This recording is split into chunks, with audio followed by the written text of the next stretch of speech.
Strákarnir í Kaffi og Síkó mættu fatalausir, en þeir mættu þó. Það fyrir öllu, kvartett án klæða. Ég get sagt það að þetta tökulag og við beinþýtum það yfir á íslensku. Það svona aðalsmerki okkar að við viljum nota meira íslenskt mál í tónlistinu. Hernaðarupplýsingar. Þetta mjög gefandi starf, það 13 ára stelpur annars staðar. Það hefur eflaust verið sárt að líma númerinn á bringurnar, en þeir eru harðir strákarnir eins og húðflúrin bera vitni sannir rockarar. Eða hvað?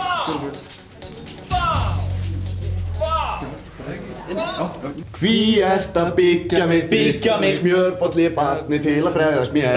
Þegar ég kem í kring, það besta er, hringir ei elskan þótt þú segir það. Ég elska þig samt, ég vil þig, meir en allt annað elskan. Þú veist að það var alltaf svo. Gras, barnið, reynd að finna. Gras, pínu tíma, ég geri þig mína. Ég verð heima, við liðum á síma hím eftir þér. Ok, þetta alveg upp mitt öngstræti. Heyrðu, Elli, hefur þú eitthvað myndamál að segja? Já, mér fannst þetta mjög gaman. Einar? Sko, en alvarlegi undirtónn í þessu sá að Íslendingar hafa tekið ágætlega stúlkna söngflokkum. En það sem erfitt við stráka söngflokka það að ef þeir eru að meina þá mikið, þá getur það orðið erfitt. Sko, við fundum ótrúlega flott að lausna á þessu. Já. Seldu bara líkamann minn. Já. Vá. Ég skil. Ég meina, þið ekkert annað. Vá. Markaðssetning ekki vandamál. Ég ætla að segja já.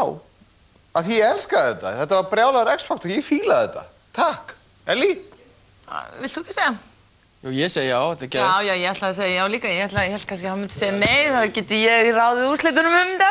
Þið eru í gegn. Strákar, þið eru komnir inn. Hæ, Hlakkar rosalega til að sjá okkur næstu umferðin maður. Vá!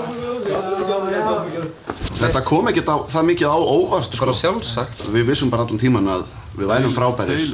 Við erum fjöllistahópur, myndi ég segja. Fjöllistahópurinn, Kaffi og Síkó. Við stöndum fyrir það að vera þreyttur á morgnana og vekja sig með Kaffi og Síkó. Við erum X-faktor.